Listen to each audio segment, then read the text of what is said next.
为推展本乡幼托教育之成果，让学童与家长在秀林乡立幼儿园留下美好的回忆。秀林乡立幼儿园于112年6月30号，在花莲县台湾原住民文化馆办理秀林乡立幼儿园111学年度幼儿园联合毕业典礼。秀林乡代理乡长温永安、代表会主席骆燕玲，本乡各区代表、各村村长皆一同到场参与活动。我们幼儿园的表现，我相信各位代表跟村长，还有所有的家长，应该都看得很清楚，真的是令人刮目相看。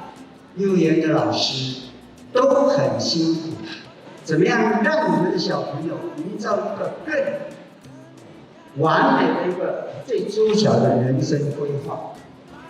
我想大家都一定赞不绝口。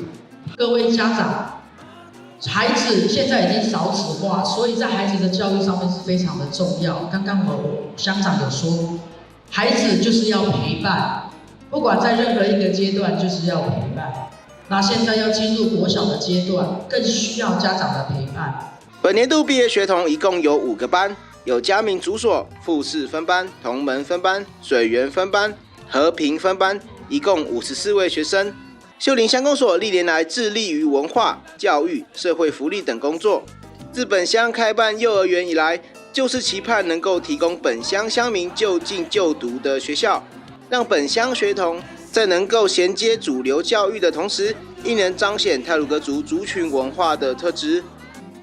秀林乡公所美宣组报道。秀林乡的 Line Edge 官方账号正式上线喽！只要扫描荧幕上的 QR code， 或者在 Line 搜寻 ID， 赶紧加入我们，即可获得乡内第一手消息。还在等什么？拿起你的手机加入我们吧！